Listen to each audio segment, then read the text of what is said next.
인생 후반기. 삶을 돌이켜보면 꼭 필요하지 않은 것들에 집착하여 많은 시간과 물질, 에너지를 낭비하며 살아왔다는 생각이 듭니다. 망가진 가구, 헌옷, 영수증, 먹다 남은 음식 등 집안을 꽉 채우고 있는 많은 물건들을 죽어도 못 버리는 사람들이 있습니다. 저장 강박증을 앓고 있는 사람들입니다. 이 저장 강박증은 우울, 불안과도 관련이 있습니다. 대인관계 속에서 사랑받고 싶은 욕구가 충족되지 않아 불필요한 물건에 집착하게 되는 것이 원인이라고 합니다. 또 물건뿐만 아니라 마음속 쓰레기도 끌어안고 살아가는 사람들이 많습니다. 많은 사람들과의 관계 때문에 일이나 만남이 생겨나고 이로 인한 형식적 체면 치레가 우리의 소중한 시간을 낭비하도록 구속해왔습니다. 사람은 시간을 들여 돈을 벌고 그 돈으로 다시 시간을 삽니다. 그러나 많은 사람들이 물질에만 집착하다가 소중한 시간을 허비해 버립니다. 이제 불필요한 것들에 대한 집착을 버리고 미니멀 라이프로 노년의 삶을 가볍고 여유롭게 만들어갈 필요가 있습니다. 미니멀 라이프란 단순한 삶, 비움의 삶이라고도 합니다. 불필요하다고 느끼는 것들을 하나씩 버리거나 아니면 크기나 수량을 줄여 복잡하고 방만한 생활을 간단하게 만들어 우리의 삶을 스마트하고 심플하고 여유롭게 만드는 것입니다. 이는 물질적인 것을 버리는 것뿐만 아니라 자신의 몸에 배어있는 안 좋은 습관들을 떨어내는 의미도 포함되어 있습니다. 삶이 심플해지면 무엇이 달라질까요?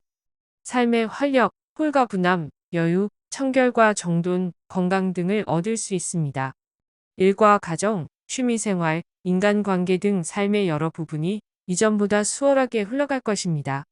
심적으로도 안정감을 얻고 효율적인 시간 활용으로 더 많은 자유를 누릴 수 있습니다. 단순히 비워서 좋은 게 아니라 비운 후에 자신에게 정말 필요한 것들로 그 빈자리를 채울 수 있게 될 것입니다. 노년의 삶이 심플해지기 위해선 어떤 것들을 버려야 할까요? 첫 번째 버려야 할 것은 물건에 대한 집착입니다. 열심히 사서 모아두었지만 살다 보면 많은 것들이 쓸모가 없는 것들이라는 것을 알게 됩니다. 수납함 속 물건들을 찬찬히 체크해보면 절반 이상은 없어도 될 것들입니다. 계절이 지나도 사용하지 않는 물건들이 허다합니다. 미니멀 라이프의 궁극적 수납법은 넣어두거나 분류하는 게 아닙니다. 또 보기 좋게 배치하는 것도 아닙니다. 그저 과감히 버리는 것입니다. 즉, 불필요한 물건의 참다운 위치는 서랍 속도, 수납함도 책꽂이 틈도 아닌 쓰레기통이 되어야 합니다. 버리기로 시작해서 버리기로 끝나는 것. 그것이 참다운 미니멀 라이프의 시작점입니다. 우리가 생활하는 공간이 주는 힘은 결코 가볍지 않습니다. 불필요하게 쌓아두고 정리하지 못한 물건들로 둘러싸인 공간은 사람을 게으르고 우울하게 만듭니다. 반면 쾌적하게 정돈된 공간은 심신을 건강하고 안정되고 차분하게 만들어줍니다. 일상생활이 더 자유롭고 행복해질 수 있도록 사물에 대한 집착을 버리고 심플하게 정리해 보기 바랍니다. 두 번째는 무의미한 소비나 낭비 버리기입니다. 물건에 대한 집착이 없어지면 과한 욕심은 당연히 줄어들 것입니다. 무언가 좋은 게 없을까 하고 찾아서 물건을 사는 일이 없어질 것입니다. 필요한 물건이 생겨도 좀 더 싸게 구할 수 없을까 하고 한 번 더 생각하게 되고, 그렇게 되면 무의미한 소비와 낭비가 점차 사라질 것입니다. 그것이 시간이든 돈이든 에너지든 낭비가 없는 생활을 통해 그 절약한 부분을 가장 가치 있는 일에 쏟아붓는 것, 그것이 궁극의 심플 라이프입니다. 세 번째로 버려야 할 것은 고정관념입니다.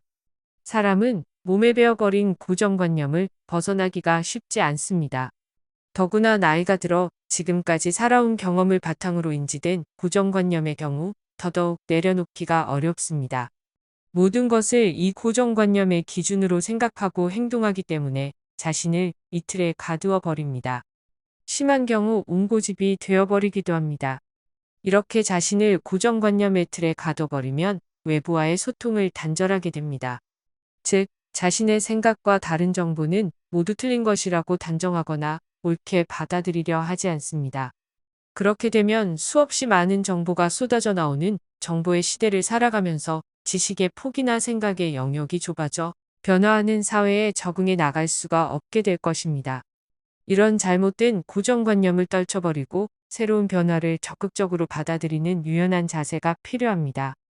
네 번째로 버려야 할 것은 화를 돋우는 불편한 인간관계입니다. 노년의 어정쩡하고 불편한 인간관계는 피해의식을 낳고 미련과 후회와 집착을 남깁니다. 현역 시절에는 업무상 싫든 좋든 누구와도 잘 지내야 하는 경우가 많았을 겁니다. 그러나 인생 후반기에서까지 그다지 만나고 싶지 않은 사람을 어정쩡한 관계로 계속 만나며 지낼 필요는 없습니다. 즐거워도 모자랄 판에 신경 쓰고 스트레스를 받으면서까지 알고 지내야 할 필요는 없다는 것입니다. 노년엔 취미가 맞고 성격이 맞아서 함께하면 정말 좋은 사람, 그런 사람 몇 명만 있어도 충분합니다. 즉, 어정쩡한 관계는 과감하게 청산하고 서로 친한 친구나 지인과의 교류에만 소중한 시간을 집중하는 것이 좋습니다. 다섯 번째로 버릴 것은 쓸데없는 후회입니다. 지난날에 잘못한 일에 대한 후회 없이 사는 사람은 없을 겁니다. 과거에 얽매여서 오늘도 괴로워하며 사는 사람들이 의외로 많이 있습니다. 일반적으로 노년에 접어들면 과거에 더 집착하게 됩니다. 그때 이렇게 했더라면 하고 지난날의 잘못을 끄집어내어 후회하고 또 후회합니다.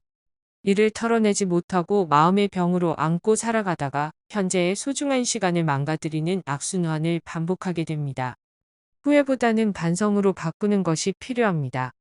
반성은 과거의 잘못에서 무언가를 배울 수 있게 해줍니다.